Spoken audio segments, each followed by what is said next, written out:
Assalamualaikum warahmatullahi wabarakatuh. Perkenalkan, nama saya Maya Ayu Pradita. Saya dari Universitas Islam Sultan Agung Semarang. Program Studi Pendidikan Bahasa dan Sastra Indonesia, Fakultas Keguruan Ilmu Pendidikan, Angkatan 2018. Selamat menyaksikan.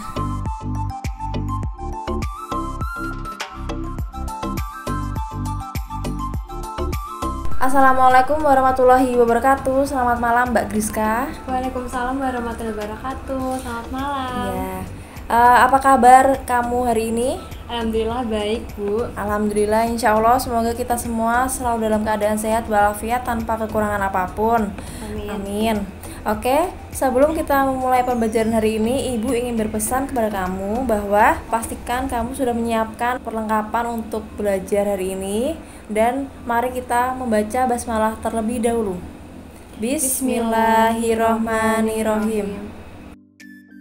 Oke, sebelum kita memasuki materi hari ini, Ibu ingin menanyakan materi minggu lalu kita mempelajari apa? Minggu lalu kita mempelajari materi tentang struktur teks berita, yaitu ada unsur 5W1H. 5W1H yaitu who, what, where, why, when, and how. Oke, pintar sekali. Berarti masih ingat ya materi minggu lalu. Kemudian, langsung kita mempelajari hari ini yaitu teks deskripsi. Kita bisa dibuka ya PPT-nya. Teks deskripsi. Pengertian teks deskripsi bisa dibacakan. Pengertian dari teks deskripsi adalah sebuah paragraf di mana gagasan utamanya disampaikan dengan cara menggambarkan secara jelas objek, tempat, atau peristiwa yang sedang menjadi topik kepada pembaca. Oke. Ciri-ciri teks deskripsi sendiri ada 4 poin. Menjabarkan atau menggambarkan suatu objek seperti benda, tempat, atau suasana tertentu. Yang kedua, melibatkan panca indera, penglihatan, pendengaran, pengetahuan, penciuman, dan perabaan. Kemudian yang ketiga, memaparkan ciri-ciri fisik dari sifat objek tertentu seperti ukuran, bentuk, warna, dan kepribadian secara jelas dan terperinci. Yang terakhir adalah banyak ditemukan kata-kata atau frasa yang bermakna kata sifat atau keadaan. Selanjutnya, tujuan teks deskripsi bisa dibacakan. Tujuan dari teks deskripsi adalah supaya orang yang membacanya dapat seolah-olah melihat sendiri benda atau objek yang diceritakan tersebut. Paragraf deskriptif memakai pola subjektif bila ditambahkan opini atau kesan pada sebuah objek yang dijelaskan tersebut. Selanjutnya, struktur teks deskripsi. Ada identifikasi, klasifikasi, kemudian yang terakhir ada bagian deskripsi.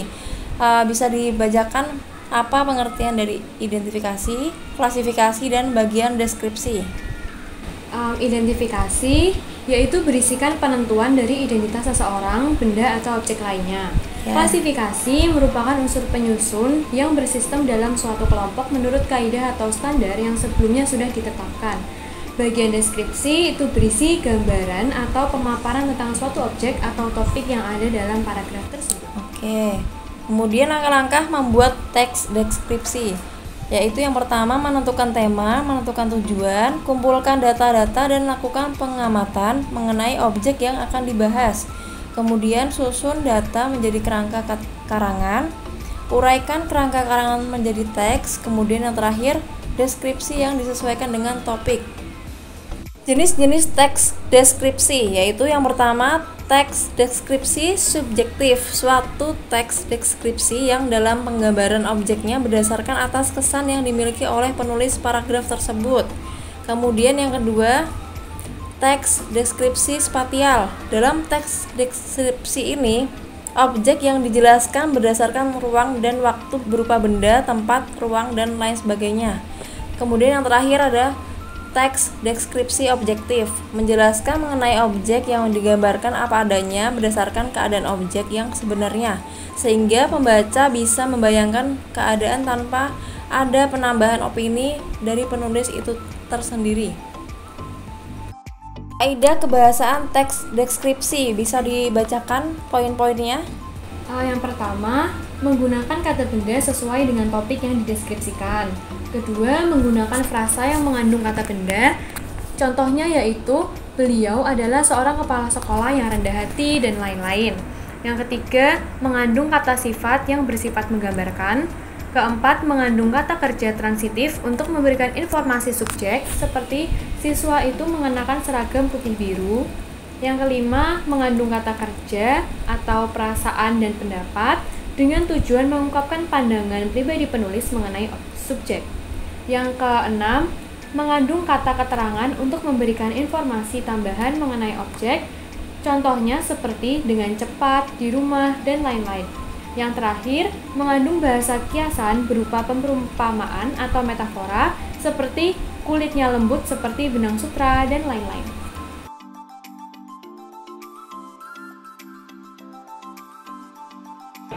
Ini adalah sebuah binder berwarna pink yang covernya terdapat banyak stiker yang menempel.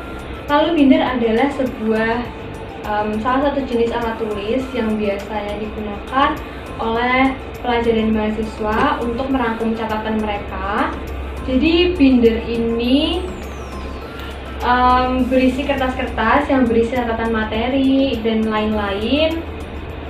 Ada ringnya seperti ini dan berukuran B5, serta di dalamnya bisa diisi oleh berbagai jenis kertas. Oke, terima kasih. Baiklah, kita sudah di penghujung pembelajaran hari ini. Mari kita membaca hamdalah bersama. Alhamdulillahirabbil alamin. Semoga ilmu yang Ibu berikan bermanfaat. Oke, sebelum kita mengakhiri pembelajaran hari ini, Ibu ingin berpesan kepada kamu bahwa tetap jaga kesehatan meskipun virus masih melonjak terus ya ini. Cukup sekian dari Ibu pembelajaran hari ini, semoga bermanfaat. Wassalamualaikum warahmatullahi wabarakatuh. Waalaikumsalam warahmatullahi wabarakatuh. Terima kasih, Bu. Sama-sama.